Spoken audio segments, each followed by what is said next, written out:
Bonjour, bonjour. Allez, on va faire notre dernière page de l'album Atelier des Arts de Stamperia.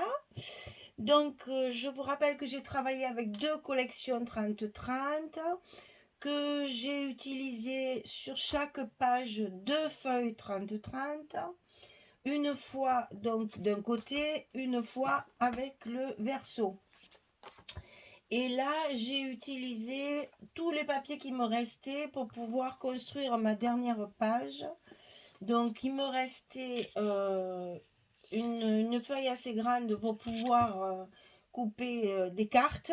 Il me restait les petites cartes carrées comme ceci. Donc là, je les ai utilisées. Il me restait cette chute-là avec les peintures. Donc, j'ai utilisé aussi tout ça pour pouvoir finir tout le papier, qu'il ne reste plus rien. Alors, on va faire une cascade sur cette page, j'allais dire une vraie cascade, j'aime pas dire ça, mais bon, une cascade normale, on va dire, l'une derrière l'autre, de quatre cartes exactement. Et puis, on va avoir deux petits rabats qui vont se fermer comme ça par-dessus pour tenir tout ça ensemble. Alors, premier travail, on va couper nos rabats. Alors, celui-ci, il fait 17,7 sur 15,2. On plie à 15,2 et à 15,7. On va laisser bien entendu ce petit espace-là, le petit gousset, pour l'épaisseur de notre cascade qui est dessous. Et donc, on se retrouve avec un carré de 15,2 sur 15,2. Et ceci, on va le coller à l'intérieur de notre enveloppe côté gauche, au milieu. Alors, j'ai fait des petits repères pour être sûr d'être bien au milieu, parce que là, vu qu'il y a une grande différence de taille, il vaut mieux mesurer quand même pour que ce soit en face. Donc, je la glisse à l'intérieur. Je fais correspondre mes deux petits repères en face, l'un avec l'autre. Et je colle. Voilà, premier rabat d'en place. Deuxième rabat ici, à droite. Donc celui-ci, il fait 18 cm sur 9,8. Et sur le côté 18, on plie à 15,5 et à 16. C'est caché par les aimants, mais c'est bien 16. Je le remarque pour celles qui ne comprennent pas le français. Voilà, 15,5 et 16. Pour avoir le même petit gousset que de ce côté. Et là, c'est pareil. J'ai fait un petit repère sur le milieu. Ici, un petit repère sur le milieu. Et je vais donc centrer mon petit rabat de droite sur mon enveloppe que je glisse mon petit rabat dessous.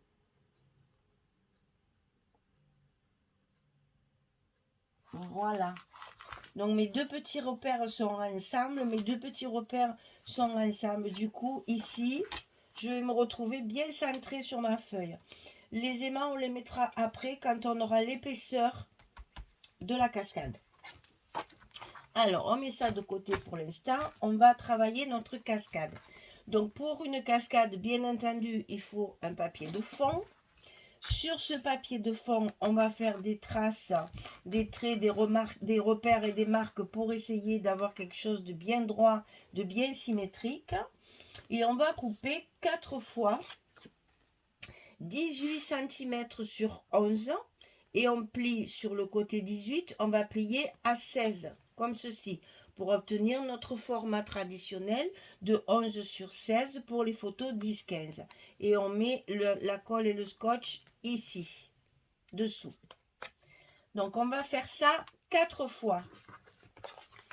1, 2, 3 et 4.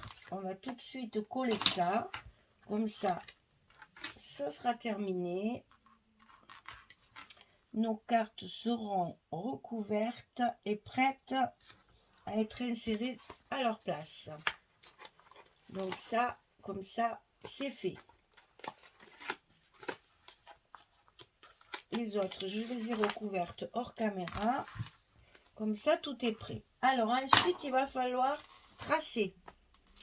Donc, on va partir du haut de notre papier et on va tracer. Alors, pour pas que ça se déchire, moi, je fais ça. Je mets mon scotch d'abord et je fais mes fins. Je suis trop basse, hein. Là. Je mets mon scotch ici d'abord avant de couper mes fentes. Comme ça, le papier ne va pas se déchirer. Alors, ici en haut, j'ai un demi-centimètre. Pour avoir la même chose à peu près en bas. Hein. Un demi-centimètre ici. Je vais tracer un trait à un demi-centimètre. 0,5 ici. Ensuite, ici, de chaque côté, j'ai deux... Alors attention, je vous dis ça, parce que c'est pas la largeur du bloc, hein, c'est la largeur du papier. Le papier, je suis à 15,3. Ici, j'ai 15,3. Donc ici, j'ai fait 2 cm, 2 cm,2. Et je trace un trait vertical, comme ceci. Ça va me donner mon cadre pour faire mes fentes. Donc de chaque côté ici, 2,2 cm. En haut, 0,5 cm. Quand ça c'est tracé, je vais pouvoir tracer mes fentes. Donc, je trace la première ici le long de du premier trait que j'ai fait. Donc, il faut que ça fasse 11 cm, bien sûr. Ensuite, entre chaque ici, j'ai 2 cm. Donc, de mes traits ici, je trace un trait de 11 cm à 2 cm du premier. Le troisième à 2 cm du deuxième. Et le quatrième à 2 cm du troisième.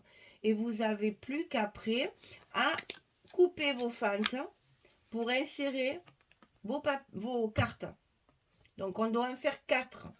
Il y en a une ici à 0,5, 2 cm plus loin, une autre, 2 cm plus loin, une autre, et 2 cm plus loin, une autre. Et ça fait 11 cm, puisque c'est la grandeur de mes cartes, comme ceci. Et vous voyez qu'en mettant la dernière en place, vous arrivez à peu près à 0,5 ici, comme ici. C'est pour arriver à ce que ce soit bien droit, bien rectiligne, mais aussi symétrique. C'est plus joli quand on voit, quand la cascade est terminée. Je vous montre ça. On va faire ça rapidement, là. Juste pour vous les mettre en place et vous expliquer. Une fois que votre cascade sera en place, vous allez remarquer en fait qu'on ne voit, il faut y aller doucement bien sûr, hein. C'est du papier, on va renforcer tout ça après. Voilà, donc ici vous avez une cascade bien rectiligne, à la même distance de chaque côté et à la même distance de chaque côté. D'accord? C'est juste pour que ça fasse une jolie ligne. Parce que comme dessus, on n'a pas beaucoup de grands rabats pour cacher tout ça, on va dire. Il faut que ce soit joliment fait et qu'à l'œil, ce soit chouette. Donc, voilà ce que ça va donner. Vous allez avoir, vous voyez, quelque chose de bien symétrique qui va s'assortir et disparaître, je vais dire, au milieu du reste. Alors, maintenant, on va coller tout ça. Donc, pour coller, on va toujours commencer par la dernière. D'ailleurs, je ne les ai pas mis dans le bon ordre. Mais bon, ça, c'est pas très grave. Voilà. Parce que vous voyez, il y en a deux qui sont assortis et deux qui sont assortis. On va les mettre comme ça. Donc, on va commencer toujours. Alors, avant de commencer, on gomme nos traits. Parce qu'une fois qu'après, on aura monté tout, on aura fait tout notre montage, on risque d'abîmer notre papier. Donc, il vaut mieux le faire tranquillement avant de coller nos... Bon, il y en a qui sont très très fortes, qui le tracent à l'envers. Moi, j'y arrive pas. Vous savez que moi et les mathématiques, on est en froid. on va dire, hein, on n'aime pas trop ça. Et pour pas avoir de surprise, eh bien, je préfère faire comme ça, en prenant un crayon très gras. Moi, je travaille avec du 4H, c'est vraiment gras, donc ça ne fait pas de trait, comment dire, pas comme quand on a une mine sèche qui marque le trait. Là, c'est juste le trait de crayon. Donc, une fois gommé, ça se gomme très facilement, sans abîmer le papier. Je ne sais pas faire à l'envers. Voilà. Voilà. Déjà à l'endroit, il faut que je m'y prenne, hein, voilà, 3 fois. Donc, on va commencer par celle-ci, parce que je veux finir par celle-là. Donc, voilà, on va commencer comme ça. On va enfiler notre carte à sa place. On vérifie bien. Il n'y a pas de souci, c'est bien droit. On tourne et on va lever ou mettre la colle, si vous mettez de la colle, ou vous mettez la colle, ou vous enlevez le scotch pour rabattre la petite languette. Et c'est en place. Voilà, nickel. Ça n'a pas bougé. Alors, la seconde, juste au-dessus, toujours. Là, c'est pareil. On vérifie bien. Quelquefois, avec le cutter, quand on fait nos fentes, ben, ça dépasse un petit peu. Alors après, au moment où on vient coller, ça va se voir. Donc, on fait très attention que ce soit bien aligné. Il est important que ce soit bien droit. C'est pas comme quand on fait de la cascade décalée. Là, il faut faire bien attention à le coller bien droit. Et chaque fois, passez votre papier bien derrière. Voilà le second.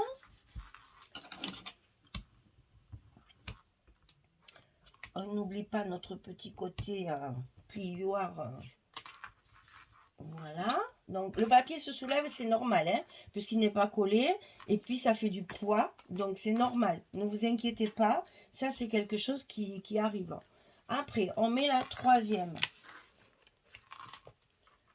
Une fois qu'elle est en place, bien alignée, on tourne notre papier.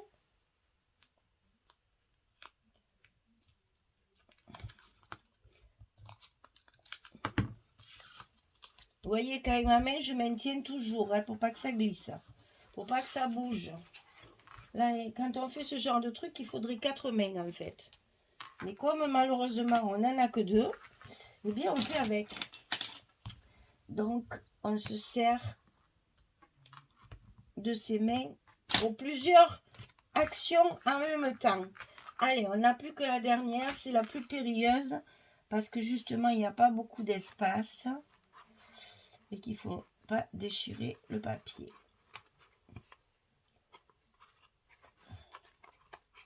Et en plus, c'est renforcé par du scotch. Voilà. C'est bon. Si c'est bien tracé, bien droit, il n'y a pas de souci. Ça tombe impeccable. Et vous voyez en même temps ma main à l'appui là. Hein.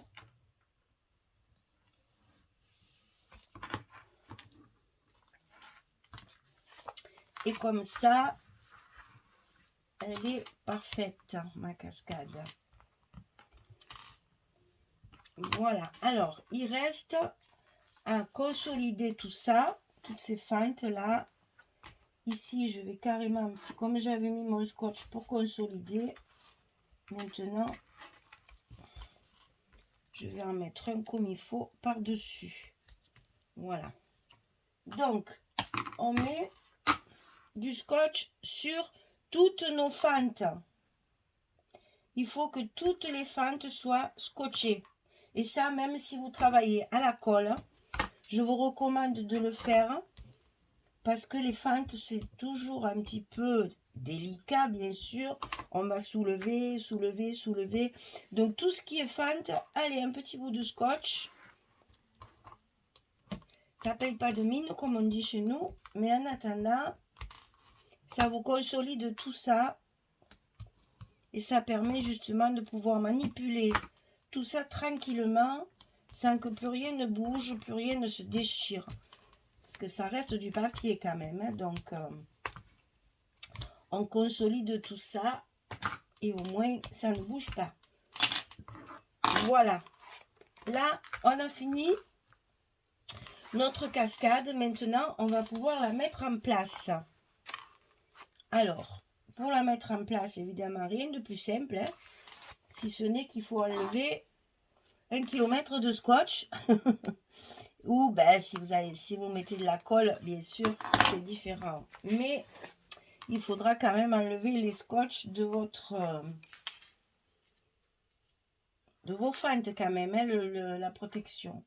Alors, quand on est bien aligné, on colle un côté et on n'a plus qu'à enlever toutes les protections du dos. Alors là, je reconnais, il y en a beaucoup, mais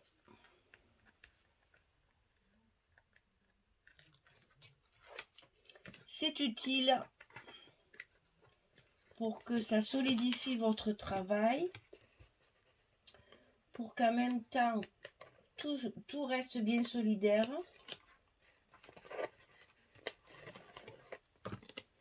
Et au moins, tout est bien collé.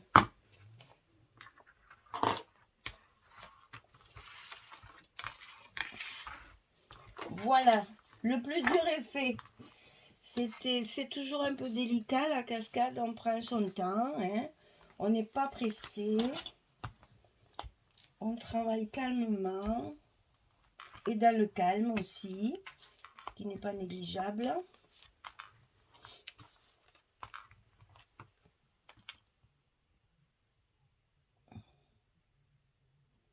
Et on néglige pas les petits coins. Voilà, la cascade est terminée. Donc on n'a plus qu'à recouvrir les parties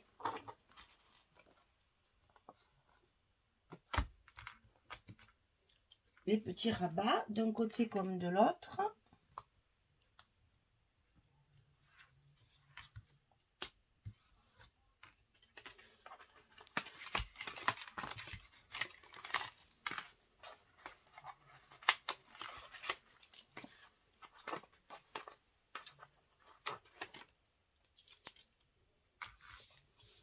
Voilà un côté.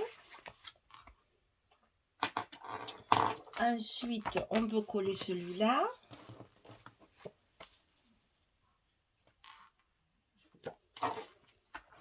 Je vous rappelle qu'on n'a pas encore mis les aimants.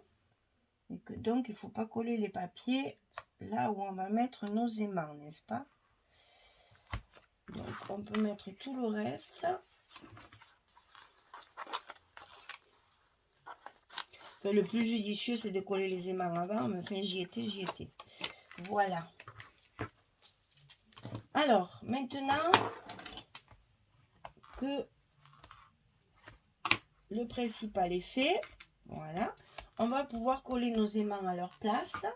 Donc là, évidemment, le rabat étant tout petit, ici, je n'ai mis que 2 aimants puisque je ne peux pas en mettre plus.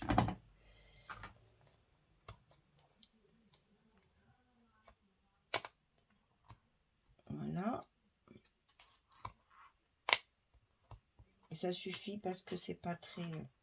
La page n'est pas très lourde. Alors, attention de ne pas tirer sur vos goussets des deux côtés, que tout soit bien en place. On appuie pour coller nos aimants. Et voilà, ils sont en place. On n'a plus qu'à recouvrir de papier. Et ce sera terminé.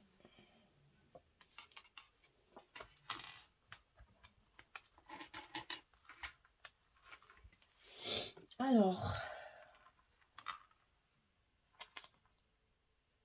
une jolie chute là, qui m'a bien plu.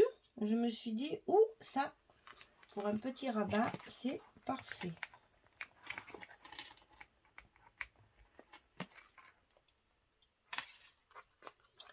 Comme ça nous sert de fermeture de cascade. Parce que quand même, une fois qu'il y a les photos, sur toutes ces images-là, ça fait des épaisseurs. Et les aimants, ils prennent plus. Donc là, au moins, en faisant une fermeture, la cascade ne s'ouvrira pas quand on tournera les pages. Voilà. Alors, ici, il y a un sens du papier. Je ne sais jamais. Alors, comment c'est d'après vous ça? Non, ça va pas. Donc, c'est comme ça. On va se servir de ça pour savoir l'endroit du papier. Hein. Voilà, c'est ça. C'est ça.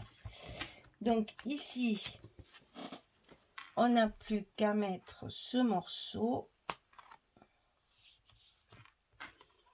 Et notre page numéro 8 est terminée. Donc, je vous rappelle que c'est le dernier bloc. Nous sommes sur le bloc numéro 4. Et on est en train de faire la dernière page, la page numéro 8. Et notre album, il est pratiquement fini. Il nous reste la décoration. Il nous reste les petits tampons mots. Il nous reste coller les blocs dans la couverture, là, sur l'accordéon. Et puis, notre album Atelier des Arts, il est terminé. Bientôt, voilà. Ben, ce papier est vraiment très, très joli. Et avec 2 collections, et ben, finalement, je suis arrivée à faire mon... Ah oui, je vous rappelle, la couleur, c'est Iguana. Pour le papier Florence texturé. Hein. Iguana, ça s'appelle. C'est le bleu qui va bien avec Stamperia. Pratiquement tous les albums de Stamperia, j'ai pris ce papier uni. Voilà, notre page numéro 8, elle est terminée. Notre bloc numéro 4 est terminé. Et bien maintenant, il nous reste à construire notre album, à le décorer, à le personnaliser et à mettre des petits mots, des petites choses. Voilà, j'ai découpé plein de petites choses. Tout ce qu'il y a derrière les couvertures, là, il y a plein de tags, de petites choses à découper. Françoise m'a donné des die cuts qui lui restaient. Je verrai si je vais les utiliser. J'ai déjà fait tous mes petits mots, maté mes petits mots et le scotcher. Il n'y a plus qu'à les mettre en place. Donc voilà, maintenant il reste à faire la déco, la partie que je préfère dans le scrap. La déco. J'adore, j'adore, j'adore. J'ai préparé de la petite dentelle fine aussi, comme ceci, juste pour mettre sur les tags. Parce qu'on a des petits tags qui sont sympas. Si je vais trouver, ça serait bien. Mais bon, évidemment, tout est l'un sur l'autre. Là, je ne retrouve pas mes petits là-dedans. Ça en est peut-être un. Voilà. Vous voyez ici, ça, c'est des tout petits tags qu'il va falloir mater. Hein, tout ça, il y a du travail là. Hein. Voilà. Et ici, je vais mettre un petit bout de dentelle comme ça. Juste une petite touche hein, de dentelle. Pas quelque chose, je ne vais pas mettre de la dentelle partout, c'est pas vrai. Hein. C'est pas du shabby, hein, c'est du vintage. Donc, je ne vais pas mettre de la dentelle partout. Mais des petites touches comme ça de dentelle ancienne. De la dentelle qui fait ancienne. et un peu écru aussi, pas du blanc. Hein, on reste dans le vintage pour essayer de... Voilà, et ça, on va le coller là-dessus, sur les chutes de marron que nous avons. On met la petite dentelle. Et le tour est joué. Voilà, mesdames, j'espère que ça va vous plaire. Moi, je vais faire ma déco tranquille. Et quand j'ai fini, je reviens vers vous pour la présentation finale. Voilà. Mais voilà, maintenant, il va falloir trouver le prochain papier que je vais utiliser. Parce que moi, dès que j'ai fini, comme ça, vite, vite, il faut que je sache ce que je fais derrière. J'ai pas encore calculé, je vais voir. Je fais en fonction de mes envies, on va dire. Voilà. Allez, je vous remercie en tous les cas de me suivre. Je vous souhaite une bonne journée. J'espère que vous avez le soleil. Et puis, je vous dis à très bientôt pour la présentation finale de cet album Atelier des Arts de Stamperia. Au revoir tout le monde. Merci beaucoup.